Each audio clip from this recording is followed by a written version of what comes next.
अगर हमने अपने मन को गुरु महाराज जी के चरणों में नहीं लगाया, अपने मन से गुरु महाराज की सच्ची भक्ति नहीं करी, सच्ची सेवा नहीं करी, सच्चा सुमिरन नहीं किया, भजन नहीं किया, तो हम भी जो संसार के भौतिक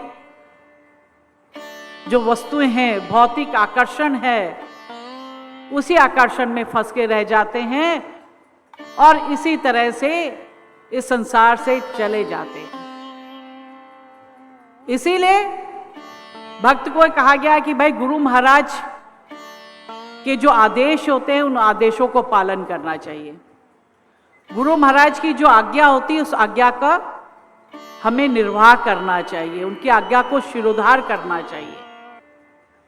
अगर गुरु महाराज हमें कह रहे हैं तुम सत्य के मार्ग में चलो, तो हमें सत्य के मार्ग पे चलना है।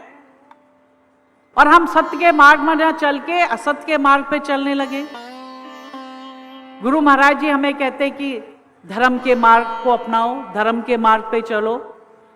अब हम धर्म के मार्ग को ना अपना के अधर्म के मार्ग को अपनाने लगेंगे तो हमारा क्या कल्याण होगा? कभी नहीं हो सकता। क्योंकि गुरु महाराज जिस चीज को हमें करने के लिए कह रहे हैं और हम उसके विपरीत अपना आचरण करेंगे, उसके विपरीत अपने कर्मों को करेंगे, तो हमारे जीवन का कभी कल्याण नहीं हो सकता। ये तो साधारण सी बात है। जिस प्रकार से अगर आप जब बीमार होते हो और जब डॉक्टर के पास जाते हो तो डॉक्टर आपको जो दवाई खाने को देता है वो आप दवाई खाते हो। और अगर कोई शरीर में दर्द है, कोई लगाने की, अगर आपको कोई लेप देगा, कोई मेडिसिन देगा कि आप इस तेल को लगाओ, इस लेप को लगाओ, तो हम उस तेल को, लेप को जहां हमारा दर्द होता है वहां लगाएंगे। अगर हम डॉक्टर के निर्देशानुसार दवाई को पिएंगे, उस दवाई को शरीर पे लगाएंगे, तो हमें उसका रिजल्ट मिलेगा, हमारे रोग का निदान होगा और हम जल्दी स्वस्थ हो जाएंगे। लेकिन हमने डॉक्टर की बात तो सुन ली, डॉक्टर ने जो कहा वो तो सुन लिया कि दवाई भी खानी है, लेप भी लगाना है, लेकिन घर आए और कर्म क्या किया? उसका उल्टा, उसका विपरीत। जो खाने की दवाई थी उसको तो शरीर में लेप लगा दिया और जो लेप था उसको खा गए। तो दवाई असर करेगी? आप कहेंगे बिल्कुल नहीं असर करेगी, क्योंकि हमने तो किया ही उल्टा। तो वो मरीज कभी ठीक नहीं हो सकता है, बजाय उसका उल्टा रिएक्शन हो जाएगा। हो सके कि वो अपने प्राण पखेरु को ही त्याग दे, अपने शरीर को ही त्याग दे, क्योंकि उल्टा काम किया। और अगर उसका रिएक्शन हो जाएगा तो आप दोष किसको दोगे?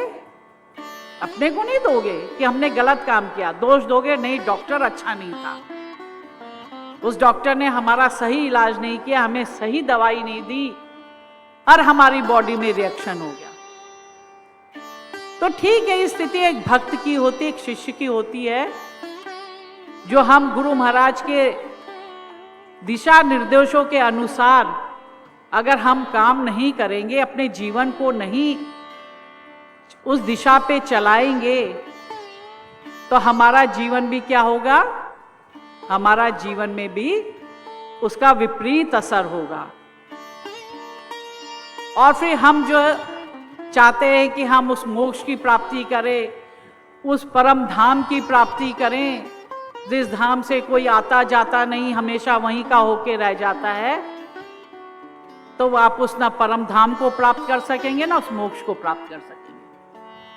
इसलिए अपने जीवन में अगर आप मोक्ष की प्राप्ति चाहते हैं, मुक्ति की प्राप्ति चाहते हैं, उस परम धाम की प्राप्ति चाहते हैं, तो आपको जो है गुरु महाराज जी के निर्देशानुसार अपने जीवन को अपनाना है। उनकी क्या शिक्षाएं हैं, उन शिक्षाओं को अपने जीवन में ग्रहण करनी है। और जिस राह पे, जिस दिशा में चलने के लिए गुरु महाराज हमको निर्देश देते हैं, और निर्देशों का हमें पालन करना है और वही सही रास्ते पे हमें चलना है। और जब भक्त अपने गुरु महाराज की बातों को मानता है तो भक्त भी अपने लक्ष्य को प्राप्त करने में सफल होता है।